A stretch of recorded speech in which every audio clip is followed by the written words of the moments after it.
शिव प्रभुपाद की जय। स्वागत है आप सभी का भक्ति शास्त्री के इस पाठ्यक्रम में। तो आज हम दूसरी इकाई यानी यूनिट यूनिट 2 का पाठ 8 जिसमें कि हम 11वां अध्याय आरंभ करने जा रहे हैं। उसके आज हम 1 से लेके 34 तक श्लोकों का अध्ययन करेंगे। तो आज हम 11वें अध्याय की तरफ बढ़ रहे हैं। तो पिछले अध्याय 10वें अध्याय और 11वें अध्याय के बीच क्या संबंध है उसके बारे में हम चर्चा करेंगे। तो एक बार हम जानेंगे हमने 10वें अध्याय में क्या क्या सीखा। तो 10वें अध्याय में भगवान ने क्या बोला, अहम आदि ही देवाना, मैं ही सबका मूल हूँ, और न मैं विदु सुरगणा प्रभुम न महर्षिया, मुझे बड़े बड़े महर्षि और बड़े बड़े देवता भी नहीं समझ सकते। तो सबसे पहले भगवान ने बताया प्रारंभ में। उसके बाद फिर भगवान ने चतुश्लोकी गीता अर्जुन को सुनाई। तो भगवान ने बताया किस प्रकार, पहले सबसे पहले अपने बारे में बताया, उसके बाद अपने भक्तों के बारे में, और फिर अपने भक्तों के साथ उनका क्या संबंध है, किस प्रकार वो अपने भक्तों पर दया करते हैं, फिर उसके बारे में भगवान ने चतुश्लोकी गीता में बताया। उसके बाद चतुश्लोकी गीता सुनने के बाद अर्जुन की क्या प्रतिक्रिया थी, अर्जुन का रिएक्शन क्या था, उसका भी हमने अध्ययन किया। और अंतिम जो श्लोक थे उसमें भगवान ने अपने ऐश्वर्य की एक संकेत मात्र यानी अपने ऐश्वर्य की विभूतियों के बारे में बताया। अभी 11वें अध्याय में भगवान क्या हमें बताने वाले हैं। 11वें अध्याय में अर्जुन भगवान से अनुरोध करते हैं विश्वरूप या विराट रूप दिखाने के लिए, और उसके बाद भगवान अपने विश्वरूप को दिखाते हैं। उसके बाद विश्वरूप में अर्जुन ने क्या क्या देखा, अर्जुन उसके बारे में बताते हैं, और संजय क्या क्या देख रहे हैं, संजय भी उसके बारे में बताते हैं। उसके बाद अंत में भगवान बताते हैं कि किस प्रकार से हम उनकी भक्ति में आगे बढ़ सकते हैं, क्योंकि इसके बाद जो अगला अध्याय है वो भक्ति योग होने जा रहा है। तो मेरा आप सभी से प्रश्न है कि 10वें और 11वें अध्याय के बीच में आपको क्या संबंध दिखाई देता है, दोनों के बीच में क्या संबंध है? क्योंकि यहाँ पे अभी जो 10वां और 11वां अध्याय है वो आपस में जुड़े हुए हैं, कनेक्टेड। जी हरे कृष्णा गौरव प्रभु जी। हरे कृष्णा प्रभु जी, धन्यवाद प्रणाम। प्रभु जी, इसमें 10वें अध्याय में हमने देखा कि अर्जुन ने तो मान लिया, उसने बहुत ही सुंदर स्तुति करी भगवान की कि आप ही परम है, पर साथ ही साथ उन्हें यह भी पता था कि बाकी लोग नहीं मानेंगे इस बात को। और जब तक वो है ना साक्ष्य रूप में नहीं देखेंगे, जब तक भगवान अपना विराट रूप नहीं दिखला देंगे, तब तक वो इस बात को नहीं मानेंगे। इसलिए वो यहाँ से भगवान से प्रार्थना करते हैं कि दूसरों के खातिर कि आप अपना विराट रूप दिखाएं, जिससे कि बाकी लोग जिन्होंने अभी तक भगवान को पूरी तरीके से नहीं माना है और पूरी तरीके से विश्वास नहीं किया है, वो इस बात को मान सके। जी धन्यवाद प्रभु जी। तो एक तरह से प्रभु जी का कहना है कि भगवान की भगवत्ता को स्थापित करने के लिए भगवान ने क्या किया, 10वें अध्याय को कंटिन्यू किया आगे। जो जो भगवान ने 10वें अध्याय में बोला उसको भगवान ने 11वें अध्याय में प्रैक्टिकली यानी व्यवहारिक रूप से करके बताया। जी हरे कृष्णा नीलम माता जी। हरे कृष्णा जी, दंडवत प्रणाम। एक तो प्रभु जी हमको ये नहीं भूलना चाहिए कि जो अर्जुन है हम मनुष्यों का प्रतिनिधित्व कर रहे हैं। वो उनको जरूरत नहीं थी ये सब प्रश्न करने की, लेकिन वो हम कलयुग के प्राणियों के लिए वो हमको दृष्टि में रखकर वो प्रश्न कर रहे हैं। तो जैसा गौरव प्रभु जी ने कहा वही मेरा आंसर है कि वो उन्होंने विभूति देखी, लेकिन धूर्त व्यक्ति कोई कह सकता है कि मैं भगवान हूँ, तब वो जो प्रैक्टिकल करके जो भगवान अब दिखाते हैं वो उसके बस में नहीं होगा। तो इसीलिए वो जो है वो भगवान से उनका विराट रूप देखने का कहते हैं। तो जैसा कि देखा कि 10वें अध्याय में उन्होंने भगवान ने अपनी सारी विभूतियों को बताया। तो वो जब उन्होंने उनको परम पुरुष कह दिया, पर पुरुषोत्तम कहा, उनकी विभूतियों को जान लिया, तो मेरा यही है कि वो उनका विराट रूप इसलिए देखना चाहते हैं क्योंकि कलयुग में जो धूर्त प्राणी है वो उनको सामने रखकर बात करते हैं। हरे कृष्णा प्रभु जी। जी धन्यवाद माता जी हरे कृष्णा। तो आपका भी उत्तर वही था कि कलयुग में जो लोग हैं अपने आप को भगवान न समझे, इसीलिए भगवान ने क्या किया, अपनी भगवत्ता को सिद्ध किया अर्जुन के माध्यम से। ओके, तो पहला जो श्लोक है उसमें भी हम देखते हैं, उसमें अर्जुन ने क्या बोला है, मदनुग्रह परमं गुह्यम आध्यात्म संगीतम यत्तयुक्तम वचस्तेन मोहो अयम विगतो मम। मोह अयम विगतो मम, यानी मेरा जो मोह है वो दूर हो गया है। तो अर्जुन का मोह दूर हो गया है। और हमने देखा कि भगवत गीता भगवान ने क्यों बोली थी आरंभ में। हमें लगा कि अर्जुन का मोह दूर करने के लिए, कई लोग बोलते हैं कि अर्जुन मोहित हो गया इसलिए भगवान ने भगवत गीता बोली, बल्कि ऐसा नहीं है। भगवान का उद्देश्य अर्जुन को मोह से बाहर निकालना नहीं था केवल, हम सारे जीवात्माओं को मोह से बाहर निकालना था।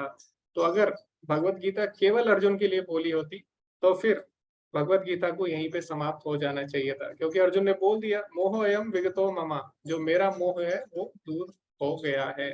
तो अगर भगवत गीता केवल अर्जुन के लिए होती तो फिर भगवत गीता यहीं पे समाप्त हो जाती, लेकिन भगवत गीता सभी जीवों के लिए है। तो भले ही अर्जुन का मोह अभी दूर हो गया, लेकिन अभी भी जो बाकी जीवात्मा है उनका मोह पूरी तरह दूर नहीं हुआ। कहीं ना कहीं उनके मन में अभी भी संदेह है भगवान को लेके, इसलिए भगवान भगवत गीता को आगे जारी रखते हैं। तो आगे हम देखते हैं दोनों अध्याय के बीच में संबंध।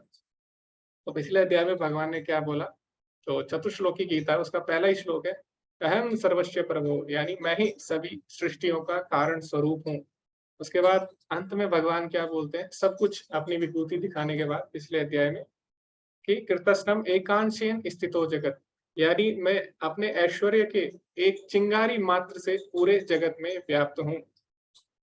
और इस अध्याय में वही बात भगवान दिखाने जा रहे हैं। तो पिछले अध्याय में जो भगवान ने बोला था वो चीजें भगवान यहाँ पे व्यवहारिक रूप से यानी प्रैक्टिकल रूप से अर्जुन के सामने करके दिखाएंगे। तो 11वें अध्याय में भगवान क्या बोलते हैं, पश्चिमे योगमेश्वरम, यानी मेरे योग और ऐश्वर्य को देखो। तो इस प्रकार 10वें और 11वें अध्याय में संबंध है। तो अभी हम पढ़ेंगे आगे। तो तीसरे श्लोक में भगवान से अर्जुन बोलते हैं, हे पुरुषोत्तम, हे परमेश्वर, यद्यपि मैं अपने समक्ष आपके द्वारा वर्णित आपके वास्तविक रूप को देख रहा हूँ, किंतु मैं यह देखने का इच्छुक हूँ कि आप इस दृश्य जगत में किस प्रकार प्रविष्ट हुए हैं। मैं आपके उसी रूप का दर्शन करना चाहता हूँ। तो ऐसा अर्जुन क्यों बोल रहा है, तो रूपा जी अपने तात्पर्य में लिख रहे हैं, अर्जुन एक मानदंड निर्धारित करने के लिए सार्वभौमिक विराट रूप को देखना चाहता है, क्योंकि भविष्य में ऐसे अनेक धूर्त होंगे जो अपने आप को ईश्वर का अवतार बताएंगे। अतः लोगों को सावधान रहना होगा। जो कोई अपने को कृष्ण कहेगा, उसे अपने दावे की पुष्टि के लिए विराट रूप दिखाने के लिए संलग्न रहना होगा। यानी जो भी अपने आप को भगवान क्लेम करता है, जो भी अपने आप को भगवान सिद्ध करता है, उसे सिद्ध करके दिखाना होगा, जो भी अपने आप को भगवान बोलेगा। तो आप अगर देखें आजकल, तो आजकल बहुत सारे तथाकथित भगवान के अवतार घूम रहे हैं। अगर आप देखें तो 30 से ज्यादा कल के अवतार घूम रहे हैं अभी इस धरती में। अभी कलयुग आरंभ भी नहीं हुआ और अभी से कल के अवतार घूम रहे हैं। तो ऐसे ऐसे लोग जो स्वयं को भगवान बताते हैं, उनके लिए एक मानदंड यहाँ पे भगवान स्थापित कर रहे हैं, ताकि कल को कोई ये ना बोले कि मैं भी भगवान हूं। जैसे लोग बोल सकते हैं कि भगवान ने भगवत गीता बोली अर्जुन को, तो हम भी अपने मित्रों को भगवत गीता बोल सकते हैं। हम भी बोल सकते हैं कि मैं ही सब कुछ हूँ, मेरे से ही सब चीज आती है ना। तो जैसे कृष्ण ने बोला वैसे हम भी बोल सकते हैं, कृष्ण भी भगवान है, हम भी भगवान है। कई लोग ऐसा बोल सकते हैं, लेकिन कृष्ण ने यहाँ पे विराट रूप दिखाकर सिद्ध कर दिया अपनी भगवत्ता को, लेकिन वो लोग नहीं कर सकते। तो इसीलिए एक तरह से भगवान क्या कर रहे हैं, भगवत्ता का मानक दंड यहाँ पे निर्धारित कर रहे हैं।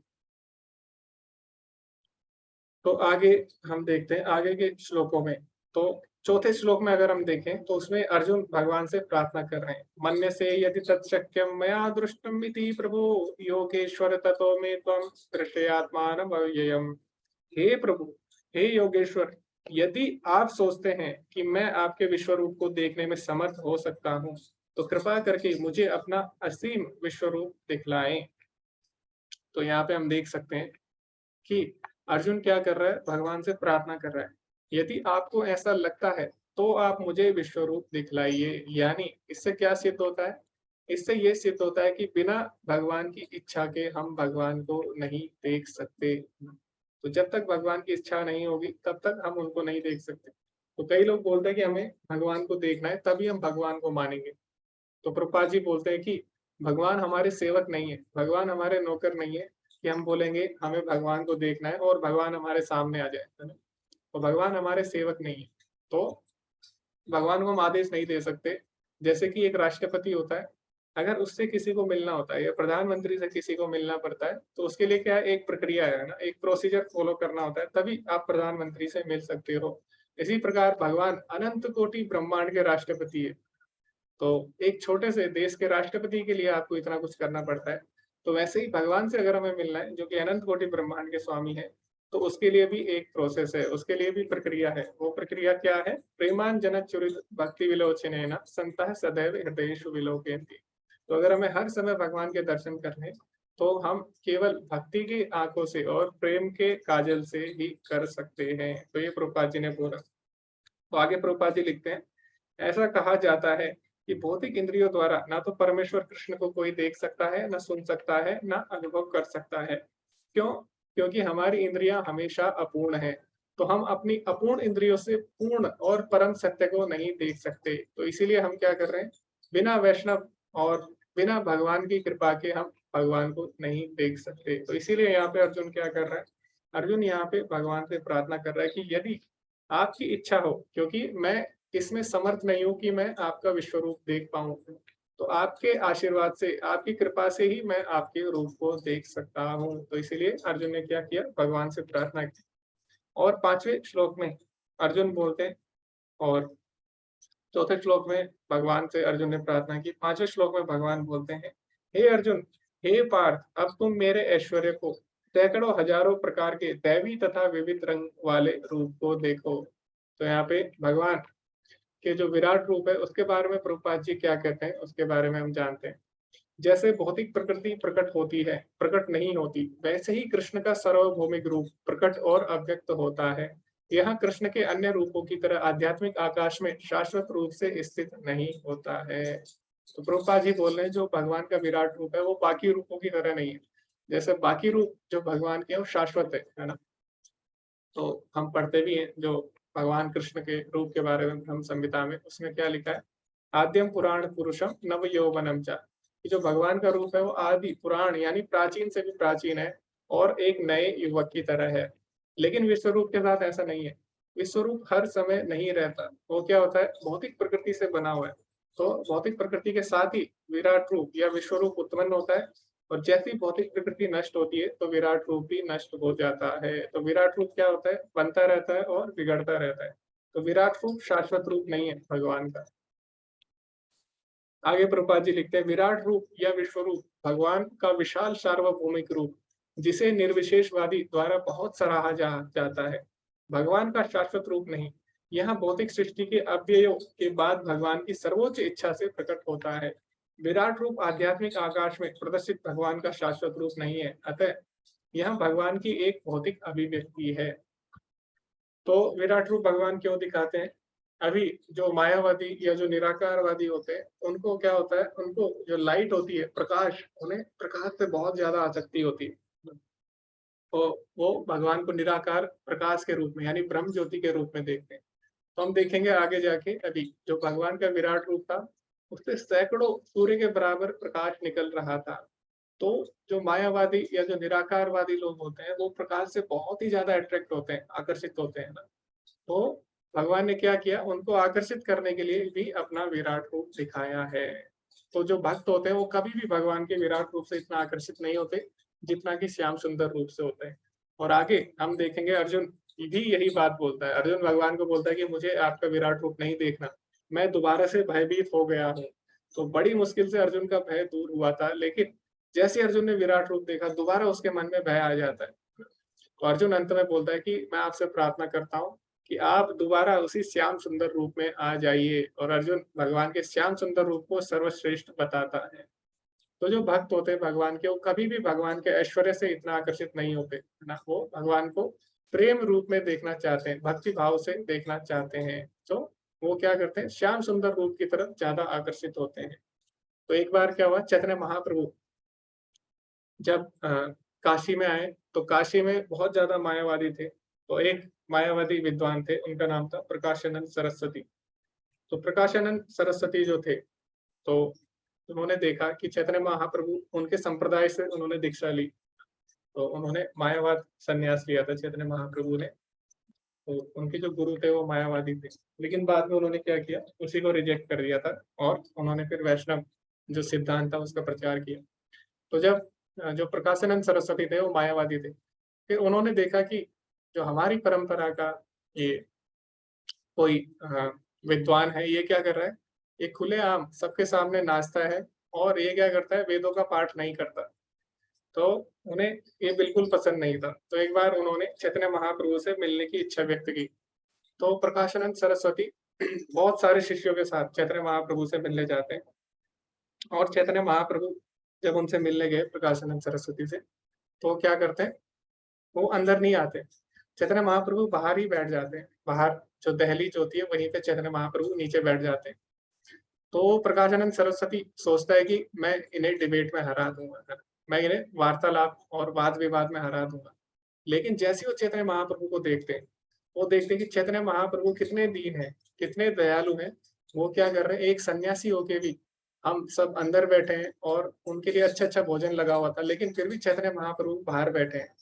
तो उनकी दीनता देखकर उनसे आकर्षित होते हैं, उनके पास आते हैं और बोलते हैं कि तुम ऐसा क्यों कर रहे हो, तुम एक सन्यासी होकर क्यों नाचते हो, क्यों तुम गली गली जाकर भगवान का नाम लेते हो, तुम्हें तो वेदों का पाठ करना चाहिए, वेदों का पठन करना चाहिए। तो चैतन्य महाप्रभु बोलते हैं कि मेरे गुरु ने मुझे यही बोला है, सारे शास्त्रों का सार क्या है, वो पूछते हैं, हरि नाम है कि नहीं। तो जो प्रकाशानंद सरस्वती होते हैं, वो इतने करुणा के साथ चैतन्य महाप्रभु बोलते हैं। तो प्रकाशानंद सरस्वती बोलते हैं, हाँ सारे शास्त्रों का सार है हरि नाम ले। तो फिर चैतन्य महाप्रभु बोलते, तो मैं वही तो कर रहा हूँ, मैं हरि नाम ही तो ले रहा हूँ।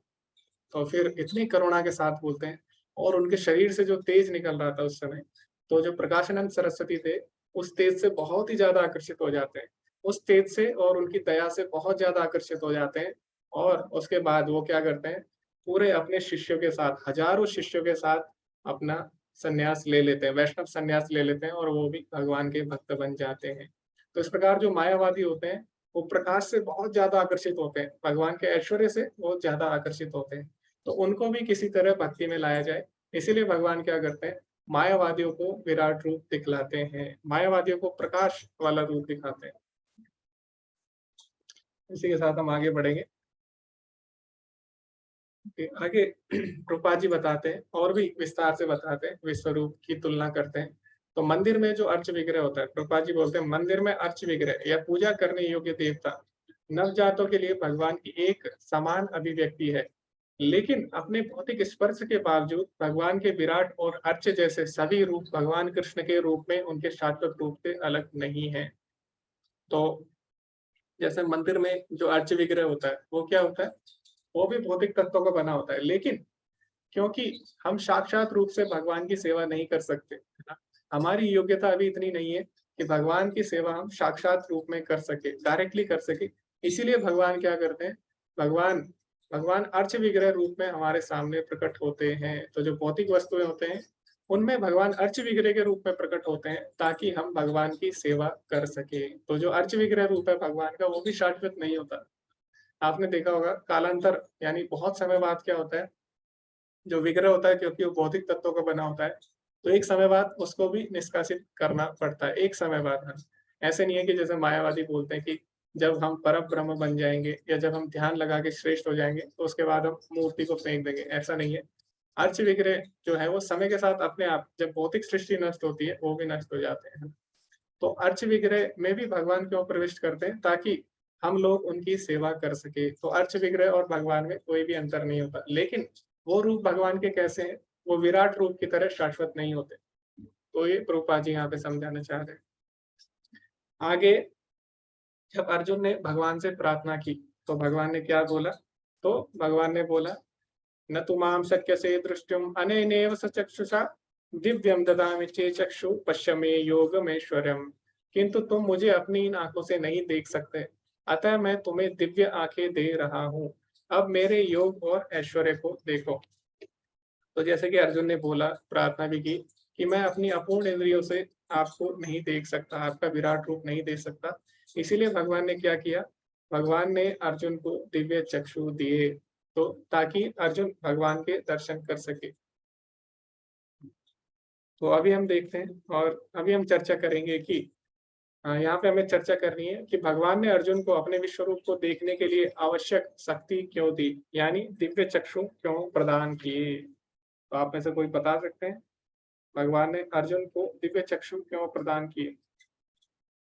तो यहाँ पे लिखते हैं प्रभुपाद जी तात्पर्य में, उसका सिंपल सा आंसर है। तो प्रभुपाद जी अपने तात्पर्य में लिख रहे हैं, क्योंकि अर्जुन इसका दर्शन करना चाह रहा था, अतः भगवान ने उसे विराट रूप देखने के लिए विशिष्ट दृष्टि प्रदान की।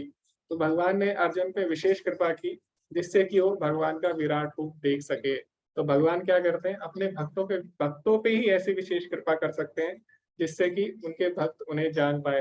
भगवान ने बोला भी था चतुश्लोकी गीता में, तेषाम सतत युक्तानाम भजताम प्रीति पूर्वकम, कि जो मेरे भक्त होते हैं, जो मेरी प्रीति पूर्वक सेवा करते हैं, ददामि बुद्धि योगम तम येन माम उपयन्ति ते, मैं उनको बुद्धि देता हूँ या फिर उनकी सहायता करता हूँ जिससे वो मुझे जान सके। तो क्योंकि अर्जुन भगवान के भक्त हैं, इसीलिए भगवान ने क्या किया, उन पर कृपा की ताकि वो भगवान के विश्व रूप को देख सके। और यहाँ पे अगर आप तात्पर्य पढ़ेंगे तो इसमें प्रभुपाद जी आगे भी लिखते हैं और भी लिखते हैं, जो भक्त कृष्ण के साथ पारलौकिक संबंध में सही ढंग से स्थित होते हैं, वे प्रेम पूर्ण विशेषताओं से आकर्षित होते हैं, न कि ऐश्वर्य के ईश्वर्य विहीन प्रदर्शन से।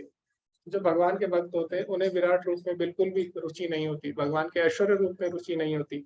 इसीलिए आप तात्पर्य में पढ़ेंगे प्रभुपाद जी के, जहाँ से विराट रूप आरंभ होता है। तो प्रभुपाद जी ने ज्यादा चीजें नहीं लिखी है तात्पर्य में, है ना, क्योंकि भक्त लोगों को विराट रूप में ज्यादा रुचि नहीं होती। ठीक है, अभी आगे प्रभुपाद जी लिखते हैं इसी 8वें श्लोक के तात्पर्य में, कृष्ण के सहपाठी, कृष्ण के मित्र और कृष्ण के माता पिता कभी नहीं चाहते कि कृष्ण अपना ऐश्वर्य रूप दिखाएं। वे शुद्ध प्रेम में इतने डूबे हुए हैं कि वे यह भी नहीं जानते कि कृष्ण भगवान के सर्वोच्च व्यक्तित्व हैं। अपने प्रेम पूर्ण आदान प्रदान में वे भूल जाते हैं कि कृष्ण सर्वोच्च भगवान है। तो क्या होता है, जैसे एक प्रधानमंत्री होता है, प्रधानमंत्री जब बाहर होता है और अपने ऑफिस में होता है, अपने कार्यालय में होता है या फिर कहीं जाता है, तो सभी लोग क्या करते हैं, सभी लोग उसको सैल्यूट करते हैं ना, सभी लोग उसका आदर करते हैं। क्यों? क्योंकि उस समय अपने ऐश्वर्य रूप में।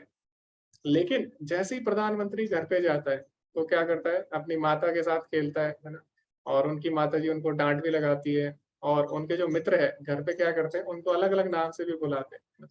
तो जो उनकी माता पिता है, जो उनके मित्र हैं, उनका संबंध उनसे अलग है ना। बाकी उनको ऐश्वर्य रूप में देखते हैं, लेकिन जो उनके परिवार वाले हैं वो उनको प्रेम रूप में देखना चाहते हैं। वो कभी भी नहीं चाहते कि उनके ऐश्वर्य रूप में वो उनके साथ रहे ना। तो ऐसे ही जैसे मान लीजिए कोई पिता है और किसी घर में कोई पिता है, तो पिता जब बाहर होता है, ऑफिस में होता है, तो वो बहुत ही स्ट्रिक्ट होता है, वहां पे ज्यादा हंसी मजाक नहीं करते हैं और अपने काम से काम रखते हैं। लेकिन जैसे ही घर पे आते हैं तो घर पे परिवार के साथ उसे मजाक करनी पड़ती है, हंसी मजाक करनी पड़ती है ना। वहां पे उसको अलग अलग नाम से बुलाया जाता है। तो इसी प्रकार भगवान का जो विराट रूप है, ऐश्वर्य रूप है, अगर कोई व्यक्ति, आप सोचो ऑफिस में जैसे रहता है वैसे ही अगर वो घर पे रहेगा, तो क्या उसके परिवार वाले उसको पसंद करेंगे? नहीं। उसके परिवार वाले बोलेंगे तुम जैसा ऑफिस में रहते हो वैसे घर में मत रहो, घर में तुम्हें अच्छी तरह रहना चाहिए, सबके साथ मजाक करना चाहिए। इसी प्रकार जो भगवान के भक्त होते हैं वो भी भगवान के ऐश्वर्य रूप से आकर्षित नहीं होते, वो भगवान के श्याम सुंदर रूप को देखना चाहते हैं, जिसमें वो उनके साथ हंसी मजाक करते हैं। तो कई ग्वाले क्या करते हैं, वो भगवान को अपना जूठा खिलाते हैं, लेकिन भगवान के ऐश्वर्य रूप में ऐसा नहीं कर सकते। विराट रूप को अपना जूठा नहीं खिला सकते, उनको अलग अलग नामों से बुलाते हैं, उनको छेड़ते हैं। यशोदा माता उनको छड़ी से पीटती है, लेकिन विराट रूप के साथ ऐसा नहीं कर सकते। ठीक है, इसीलिए जो भगवान के भक्त होते हैं उन्हें विश्व रूप की तरफ बिल्कुल भी आकर्षण नहीं होता, वो हमेशा भगवान के श्याम सुंदर रूप को देखना चाहते हैं। तो ये जो श्लोक था 8वां श्लोक, इसमें एक श्लोक भी है श्रीमद् भागवतम का 10वें स्कंद के 12वें अध्याय का 11वां श्लोक है।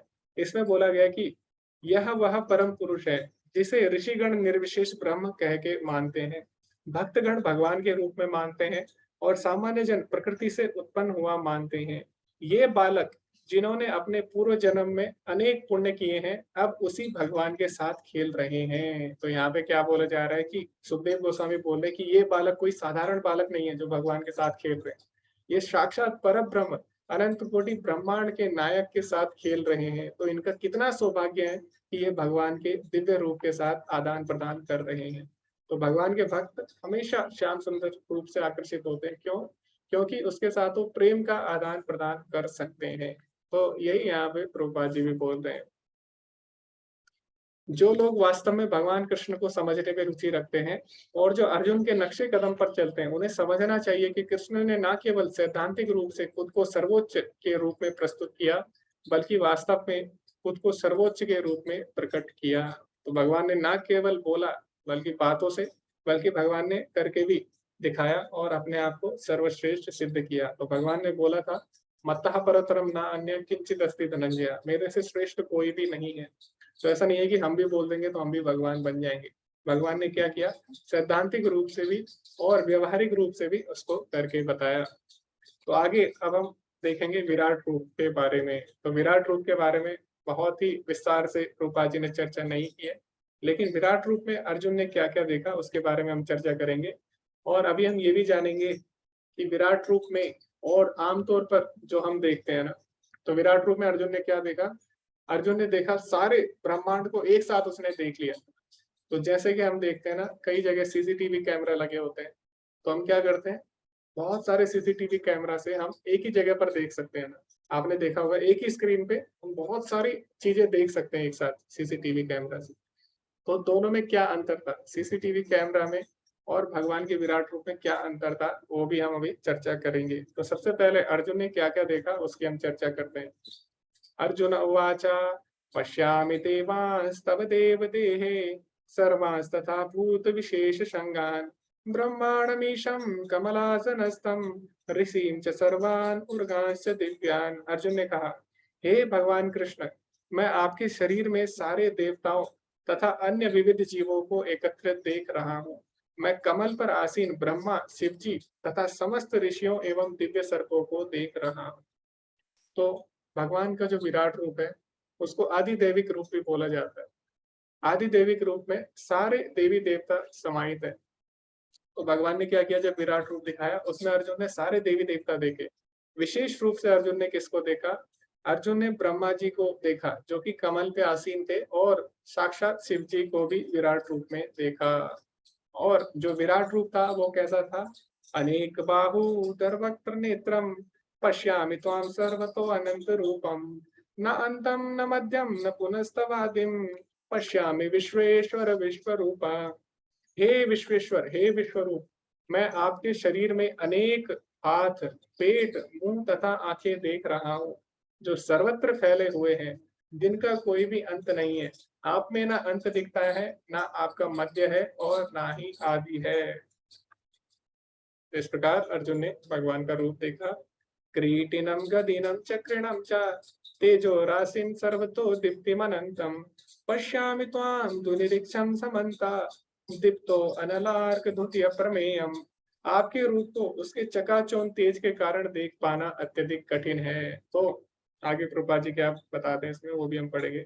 क्योंकि वह प्रज्वलित अग्नि की भांति अथवा सूर्य के अपार प्रकाश की भांति चारों ओर फैल रहा है, तो भी मैं इस तेजोमय रूप को सर्वत्र देख रहा हूँ जो अनेक मुकुटों, गदाओं तथा चक्रों से भूषित है।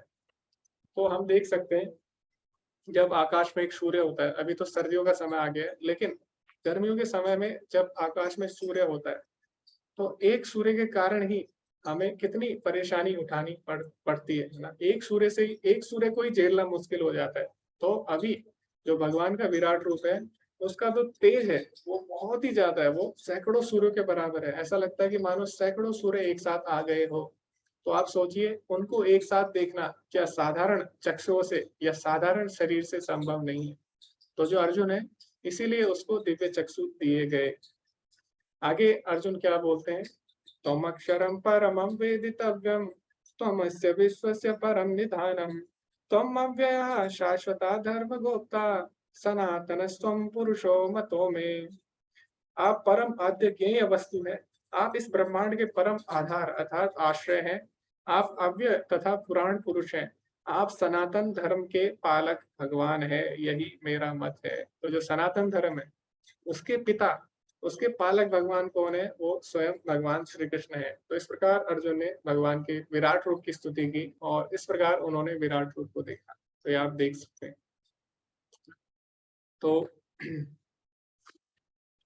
तो अभी यहाँ पे जो अर्जुन है उन्होंने क्या बोला, उन्होंने बोला कि अत्र, अत्र करके एक शब्द आता है एक श्लोक में। अत्र मतलब है मैं आपके विराट रूप को यहीं पे यानी रथ पे आसीन होकर ही देख रहा हूँ। तो ऐसा नहीं है भगवान अर्जुन को विराट रूप दिखाने के लिए उसको कहीं अलग स्थान पर ले गए, अपने रथ पर ही वो सारी चीजें देख पा रहा था। तो अब मेरा आप सभी से प्रश्न है कि अर्जुन ने जो विराट रूप देखा और सामान्य तौर पर जो हम टीवी देखते हैं, टीवी में जो हम चीजें देखते हैं पूरे दुनिया की इधर उधर की, उन दोनों में क्या अंतर है? तो कई लोग को लगता है कि विराट रूप टीवी की तरह है, जैसे टीवी में सब चीज दिखती है वैसे अर्जुन ने भी सब चीज देखी, लेकिन दोनों में बहुत ज्यादा अंतर है। जी हरे कृष्णा गौरव प्रभु जी, बाकी लोगों ने भी हैंड रेज किए थे, आप कंटिन्यू कर सकते हैं। ओके प्रभु जी, इसमें जैसे आपने बताया टीवी या सीसीटीवी कैमरे में हम पास्ट या प्रेजेंट देख सकते हैं, पर प्रभु जी सीसीटीवी कैमरे में हम पास्ट प्रेजेंट, ओके जी जी, मतलब रिकॉर्डिंग देख सकते हैं। रिकॉर्डिंग देख सकते हैं जी। हाँ, रिकॉर्डिंग देख सकते हैं या प्रेजेंट जो है वो देख सकते हैं, पर अर्जुन जो है आगे हम देखेंगे वो भविष्य भी देख पा रहे थे, तो ये एक फर्क है। पर मैं ज्यादा नहीं बोलूंगा क्योंकि और भी हैंड रेज है। बाकी लोगों ने हैंड नीचे कर दिए, तो आप बोल सकते हैं बहुत ज्यादा अंतर है दोनों में। तो प्रभु जी ने बहुत ही सुंदर अंतर बताया। जो बाकी जो सीसीटीवी कैमरा होते हैं उसमें हम फ्यूचर नहीं देख सकते हैं ना, आगे क्या होने वाला है, लेकिन यहाँ पे अर्जुन फ्यूचर भी देख पाएगा, अभी हम आगे देखेंगे। लेकिन टीवी में जो सीरियल आते हैं उसको आप देख सकते हैं आगे, क्योंकि वो पहले से ही रिकॉर्डेड रहते हैं, लेकिन जो सीसीटीवी कैमरे होते हैं उसमें नहीं देख सकते। तो आगे कोई बताना चाहेगा? और भी अंतर है इसमें बहुत सारे। हरे कृष्णा। ओके, तो आपको भाग लेना होगा डिस्कशन में, क्योंकि भक्ति शास्त्री का जो कोर्स है पाठ्यक्रम वो इसीलिए बना है ताकि हम लोग डिस्कशन कर सके ना, वरना लेवल 1 में और भक्ति शास्त्री में कोई अंतर नहीं रह जाएगा फिर, अगर एक ही तरफ से मैं बोलता रहूंगा और आप सुनते रहेंगे। तो इसमें हमें डिस्कशन करना होगा। जी हरे कृष्णा पल्लवी माता जी। जी हरे कृष्णा प्रभु जी। जैसे टीवी सीरियल में और दिखाया जाता है तो वो काल्पनिक रहता है बहुत सारी चीजें, और जो यहाँ पर भगवान दिखा रहे हैं तो ये वास्तविक है, और भगवान खुद प्रमाण है कि भगवान दिखा रहे हैं इसको प्रभु जी। ये एक था ओके मेरा। जी माता जी धन्यवाद। ओके, तो टीवी सीरियल में या जो हम टीवी पे देखते हैं चीजें, उसमें से बहुत चीजें काल्पनिक भी हो सकती है, ये भी बात सही है। जैसे न्यूज में भी हम देखें, कई बार हमें पता लगता है कि जो न्यूज भी हम देख रहे हैं वो भी क्या थी, फेक थी, यानी फेक न्यूज। लेकिन यहाँ पे ऐसा नहीं है, जो भी जानकारी भगवान देंगे सारी सत्य देंगे। जी हरे कृष्णा अनुश्री माता जी। हरे कृष्णा प्रभु जी। प्रभु जी, हम जब टीवी देखते हैं हमें चैनल चेंज करना पड़ता है, कोई दूसरा चीज देखे, लेकिन यहाँ पर अर्जुन जी स्थावर जंगम ऋषि मुनि सारी देवी देवता सारे सब कुछ एक साथ एक समय में अतीत वर्तमान और भविष्य सारे सब कुछ देख सकते थे। जी जी जी माता जी धन्यवाद। ओके, तो ये बहुत ही सुंदर पॉइंट है। तो क्या होता है जब आपको दूसरा चैनल देखना होता है तो आपको रिमोट के बटन दबाने पड़ते हैं ना, आपको 1 नंबर 2 नंबर या और भी जो चैनल लगाने उसका नंबर आपको एंटर करना पड़ता है। लेकिन अर्जुन को ऐसा नहीं करना पड़ा। अर्जुन को जो भी चीज देखनी थी बस उसको दिमाग में सोचनी थी, जो भी वो सोच सकता था वही चीजें वो देख सकता था, यानी जहां वो जाना चाहता है, जिस भाग को देखना चाहता है भगवान के विराट रूप में उसको वो देख सकता था। तो अर्जुन के पास कोई रिमोट नहीं था कि वो इधर देख सके उधर देख सके, जूम कर सके जूम आउट कर सके, अपने मन से वो ये सारी चीजें कर सकता था। ठीक है, तो ये भी बहुत बड़ा अंतर है। जी हरे कृष्णा नीलम माता जी। हरे कृष्णा प्रभु जी धन्यवाद प्रणाम। जी माता जी। हरे कृष्णा। देखिए जैसे सीसीटीवी चैनल होता है उसको जिसके पास व्यवस्था है, जिसके पास टीवी है वो सबको ही देख सकते हैं, साधारण से साधारण भी और बड़े से बड़े उस चीज को, उस चैनल को कोई भी देख सकता है। लेकिन यहाँ पर हम देख रहे हैं कि भगवान की जिनके ऊपर अतुकी कृपा हुई, जिनको दिव्य दृष्टि प्राप्त हुई, केवल वो ही उनको देख पा रहे हैं। जैसे संजय को व्यास जी के द्वारा द्वारा दिव्य दृष्टि प्राप्त हुई, वो देख पा रहे हैं, और जो ऊपर के जो लोग हैं, उच्च लोग के देवता, वो सब उनको देख पा रहे हैं। लेकिन ये जहाँ पर खुद रथ के ऊपर बैठे हैं, वहां केवल अर्जुन ही उनको देख पा रहे हैं। तो ये एक अंतर मेरे को समझ में आया प्रभु जी। जी हरे माता जी, कृष्ण। धन्यवाद। हरे कृष्ण। तो ये बहुत ही नई चीज थी मेरे लिए भी, और बहुत ही अच्छी चीज माता जी ने बोली। तो जैसे कि आपके घर में पहले क्या होता था, पहले जमाने में एक ही टीवी होता था ना पूरे गांव में, तो क्या होता था, वहीं पे भीड़ लगी रहती थी एक ही टीवी के सामने। अभी भी होता है, जैसे आप देखेंगे कहीं पे जब मैच चल रहा होता है, विशेषकर भारत पाकिस्तान का अगर मैच चल रहा होता है, तो एक ही जगह पे क्या होता है, बहुत सारे लोग इकट्ठा हो जाते हैं। तो उसमें क्या होता है, एक टीवी में बहुत सारे लोग देख सकते हैं एक साथ, उसमें कोई भी क्वालिफिकेशन नहीं चाहिए। लेकिन भगवान का विराट रूप भगवान ने वहीं पे रथ पे ही अर्जुन को दिखाया, है ना, सबके सामने अर्जुन को दिखाया, लेकिन फिर भी बाकी लोग नहीं देख सके, फिर भी केवल अर्जुन ही उसको देख सके। तो ये भी दोनों में बहुत बड़ा अंतर है। जी धन्यवाद माता जी। हरे कृष्णा सुधाकर प्रभु जी। हरे कृष्णा प्रभु जी, दंडवत प्रणाम। जो मुझे समझ में आता है, जो कि क्या आज हम टीवी में देख पा रहे हैं, जो रिकॉर्डिंग है या काल्पनिक है, कुछ सत्य भी होता है, लेकिन सबसे बड़ा ये है कि ये जो बनाया हुआ है, जो हम देख रहे हैं टीवी वगैरह, ये सब ये मनुष्य जो बनाए हुए भगवान ने, वो मनुष्य का बनाया हुआ है। लेकिन वहां जो विराट रूप है वो किसी मनुष्य ने नहीं बनाया, स्वयं भगवान ने ही दिखाया हुआ है।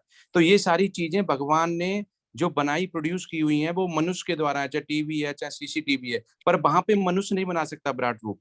विराट रूप केवल भगवान दिखा सकते हैं। तो एक तो ये फर्क है कि ये जो चीजें हैं वो भगवान के द्वारा बनाई हुई चीजें हैं, उससे बनी हुई हैं। जैसे मनुष्य है वो बना पा रहा है, लेकिन वहां पे मनुष्य ने नहीं बनाया हुआ है, बस स्वयं भगवान ने ही अपना विराट रूप दिखाया हुआ है, जो कि कोई मनुष्य नहीं बना सकता है। जी जी जी प्रभु जी, आगे। जी प्रभु जी, धन्यवाद। तो विराट रूप किसी का बनाया हुआ नहीं है, बाकी चीजें पे हमारा नियंत्रण है, थोड़ा सा नियंत्रण है, हम चीजें मॉडिफाई करके दिखा सकते हैं। आपने देखा ही होगा, तो मूवी में भी क्या होता है, बहुत चीजें हाइपर दिखाई जाती है, जो चीजें वास्तव में होती नहीं है। लेकिन भगवान के विराट रूप में कुछ भी हाइपर नहीं है, जो सत्य है वही भगवान ने दिखाया, और कोई मनुष्य इसको नहीं दिखा सकता। यानी आज हम सोचे कि आज हम भगवान का विराट रूप ब्रॉडकास्ट करेंगे टीवी में, ऐसा नहीं हो सकेगा, तो मनुष्य के लिए संभव नहीं है। हरे कृष्णा पल्लवी माता जी। हरे कृष्णा प्रभु जी, एक और पॉइंट इसमें ऐड करना था मुझे कि जैसे टीवी दिख रहे, सीरियल देख रहे, तो जो मनुष्य के पास चर्म चक्षु दिए हुए भगवान ने, उससे देख सकते, लेकिन विराट रूप है वो चर्म चक्षु से नहीं देख सकते, दिव्य चक्षु, दिव्य दृष्टि ही उसके लिए चाहिए होती है। तो ये प्रभु जी ऐड करना। जी माता जी, धन्यवाद।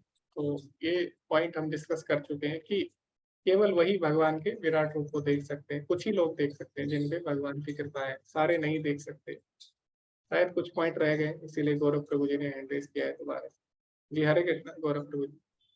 नहीं प्रभु जी, मुझे एक जगह आता है पॉइंट कि संजय बताता अनेक सुगंधियां भी लगी थी, तो यानी विराट रूप को पूरी तरीके से सिर्फ देखा ही नहीं जाता, उसमें जो सुगंधियां लगी थी अर्जुन उसे सूंघ भी पा रहे हैं। पर जब हम टीवी देखते हैं या सीसीटीवी देखते हैं, कुछ भी देखते हैं, हम सिर्फ देखते हैं, हम उसे फील नहीं कर पाते। ठीक है, 3D आजकल है, 3D 4D, बट उसमें हमें सेना स्पेशल चेयर पे बिठा के मूव भी किया जाता है, सुनाया भी जाता है। पर जो ये फर्क था, और दूसरा फर्क ये था कि ये जो विराट रूप है ये हर समय बढ़ता जा रहा है, हर समय बढ़ता जा रहा है, हर समय बढ़ता जा रहा है, डायनामिक है एकदम। और टीवी में हम कुछ भी देखते हैं तो उसकी एक लिमिटेशन है, वो जिस सेटिंग में रिकॉर्डिंग हुई है वो उस सेटिंग से ज्यादा, या हम डायनेमिक नहीं हो, एक तरीके से स्टैटिक है, क्योंकि जिसमें जो सेटिंग में उसकी रिकॉर्डिंग हुई है वही। पर विराट रूप का कोई आदि अंत नहीं, वो घट भी रहा है, बढ़ भी रहा है। जी जी धन्यवाद प्रभु जी। तो जो भी पॉइंट पे बचे हुए गौरव प्रभु जी ने बहुत ही सुंदर तरीके से बोले कि जैसे आजकल होता है मूवी में, आजकल जबरदस्ती उसमें इफेक्ट डालने के लिए कई जगह पे क्या किया जाता है, कई जगह पे जैसे मूवी देखने अगर जाएंगे तो उसमें इफेक्ट डालते हैं। वो क्या करेंगे, आपकी चेयर भी घुमाएंगे, आपको लगेगा कि हम हमारे सामने ही चीजें हो रही है। जैसे कहीं पे बारिश का अगर सीन आएगा तो लोग क्या करेंगे, स्टेज को पानी भी छिड़केंगे आपके ऊपर, है ना, आपको लगेगा कि सब चीजें रियल में हो रही है। लेकिन यहाँ पे क्या है, कोई भी चीज आर्टिफिशियल नहीं है। तो अर्जुन स्मेल भी कर पा रहा है, उनको जो भगवान की दिव्य सुगंधी है उनका अनुभव भी कर पा रहा है, और भगवान के शरीर से जो हीट आ रही है, भगवान के शरीर से जो ऊर्जा आ रही है, उसको भी अनुभव कर पा रहा है। तो टीवी के आगे अगर टीवी में सूरज दिखाएंगे तो ऐसा नहीं है हम लोग जलने लग जाएंगे, लेकिन भगवान के शरीर को जब अर्जुन ने देखा, उनसे जो तेज निकला, तो अर्जुन उससे बहुत ही ज्यादा भयभीत हो गया। उसका तेज असहनीय था। तो ये दोनों में अंतर है। और बाकी अंत में प्रभु जी ने बता दिया जो पॉइंट मिसिंग था, कि भगवान का जो विराट रूप है वो हर क्षण बढ़ता ही जा रहा है, बढ़ता ही जा रहा है। तो वो क्या है, वो स्टैटिक नहीं है, एक जगह पे स्थित नहीं है। और अगर आप देखें तो विज्ञान में भी क्या बोला जाता है, विज्ञान में भी हम लोगों को पढ़ाया जाता है कि जो हमारा ब्रह्मांड है वो हमेशा एक्सपेंड कर रहा है, हमेशा वो फैलता ही जा रहा है। तो जो भगवान का विराट रूप है वो क्या है, भौतिक ब्रह्मांड से बना है। और उसमें भी हम यही चीजें देख रहे हैं कि जो ब्रह्मांड, जो यानी भौतिक जगत है, भगवान के विराट रूप में वो भी फैलता जा रहा है। भगवान का विराट रूप जो कि भौतिक सृष्टि से बना है वो भी फैलता जा रहा है। तो जो चीजें आज हम सिद्ध कर रहे हैं कि यूनिवर्स एक्सपेंड हो रहा है, वो चीज अर्जुन देख पाया विराट रूप में। जी हरे कृष्णा सनत प्रभु जी। हरे कृष्णा प्रभु जी। जी प्रभु जी। दंडवत प्रणाम। आवाज आ रही है प्रभु जी जी? दंडवत प्रणाम। जी प्रभु जी।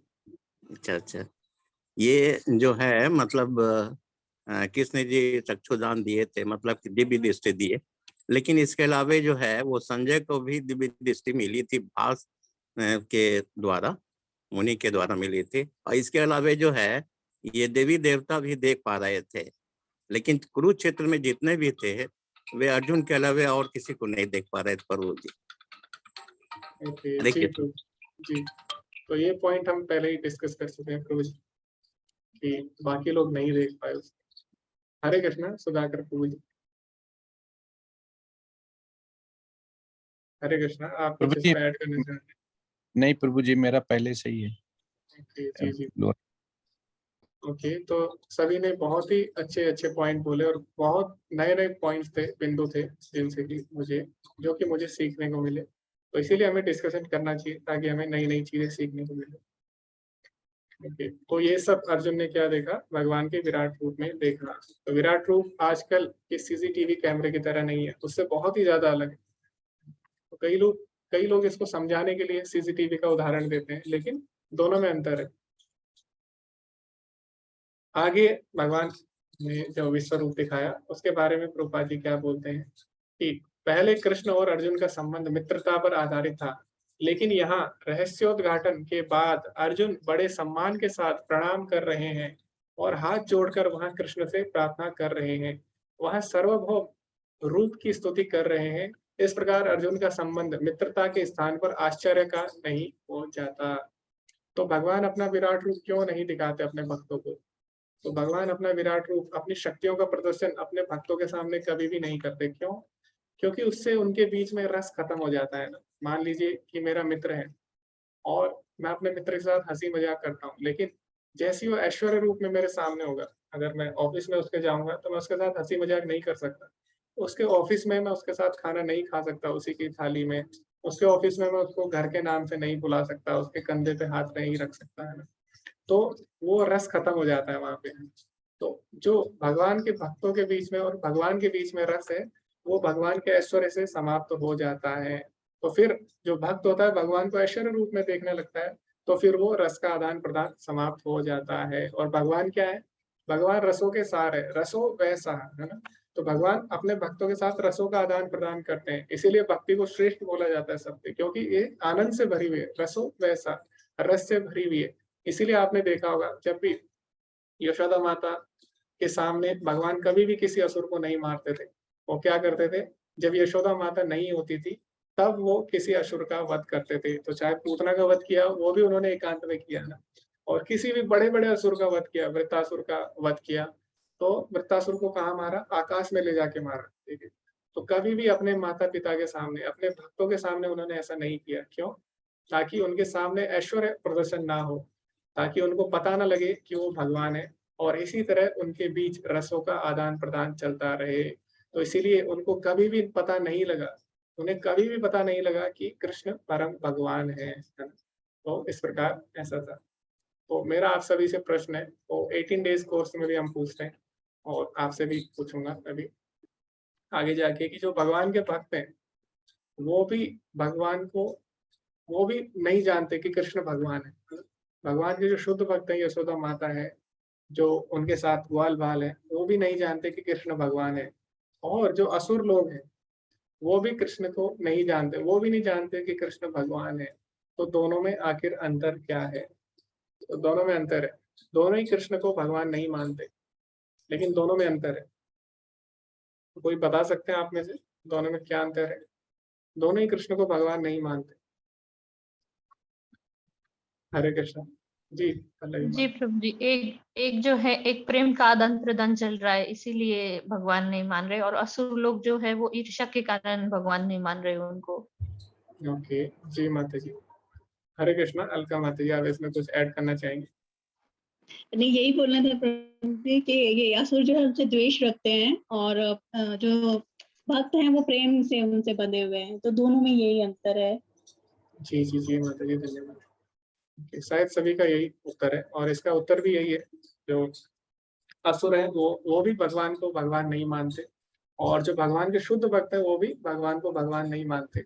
एक प्रेम के कारण ऐसा करते हैं और एक ईर्ष्या के कारण ऐसा करते हैं। तो दोनों में प्रेम और ईर्ष्या का अंतर है, दोनों ही भगवान को भगवान नहीं मानते। इसीलिए भगवान बोलते हैं 9वें अध्याय में, अपि चेत सुदुराचारो भजते माम अनन्यभाग साधुरेव समन्तव्य सम्यक व्यवस्थितो हि सा। चाहे कोई कितना भी दुराचारी हो, पापी हो, उसको हमेशा अगर वो भक्ति कर रहा है तो उसको साधु मानना चाहिए। तो इसके दो अर्थ है। तो एक अर्थ प्रभुपाद जी लिखते हैं, जो कि भगवद गीता यथारूप में प्रभुपाद जी ने लिखा है। इस श्लोक का अर्थ है कि चाहे कोई कितना भी बड़ा पापी हो, भक्ति में अगर उससे अपराध हो भी जाते हैं तो उसको साधु मानना चाहिए। लेकिन दूसरा इसका एक और, जो प्रभुपाद जी की पुस्तक है उसमें मैंने पढ़ा था, इस श्लोक का एक और तात्पर्य है कि जब कोई भक्ति कर रहा है तो बाहर से हमें लग सकता है कि वो असुर की तरह उसका व्यवहार हो सकता है, यानी असुर की तरह वो कृत्य करता हुआ दिखाई दे सकता है, लेकिन वास्तव में उसको भक्त समझना चाहिए। जैसे अर्जुन है, अर्जुन यहाँ पे क्या कर रहे हैं? युद्ध कर रहे हैं। तो युद्ध करना कई लोगों को लगता है कि गलत है, युद्ध नहीं करना चाहिए, लेकिन बाहर से हम उसके आचरण से देख के नहीं बता सकते कि भक्त है या नहीं है।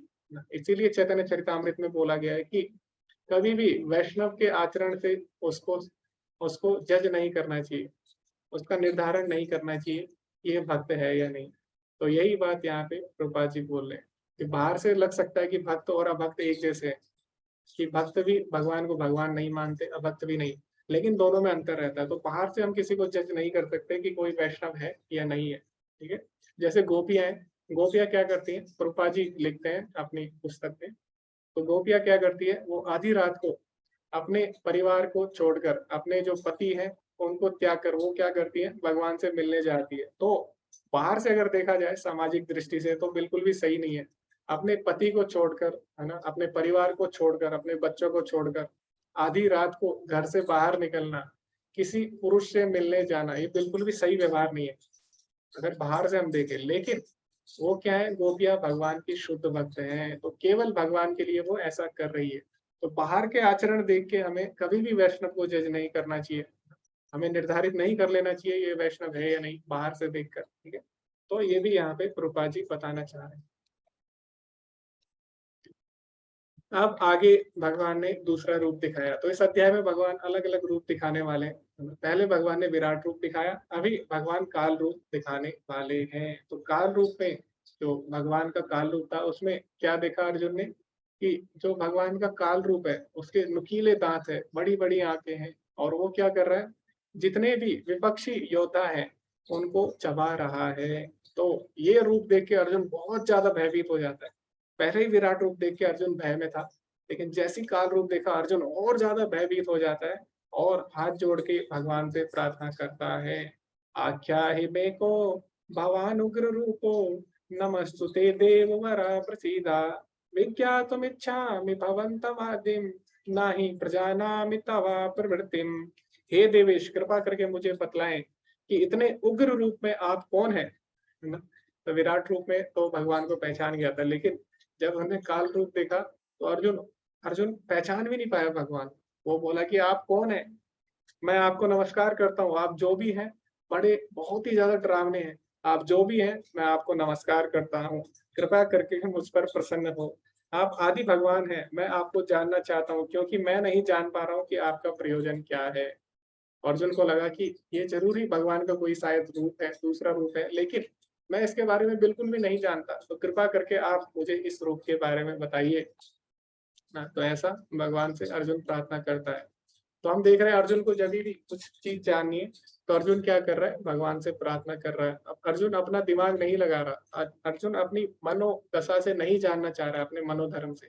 तो यही बात हमें भी समझनी चाहिए कि जब भी हमें भगवान को जानना है तो हमें वैष्णवों की कृपा से या वैष्णवों द्वारा या भगवान द्वारा हमें समझना चाहिए। ऐसा नहीं है कि हम अपनी बुद्धि से भगवान को समझने का प्रयास करें, अपनी बुद्धि से हम भगवान को नहीं समझ सकते।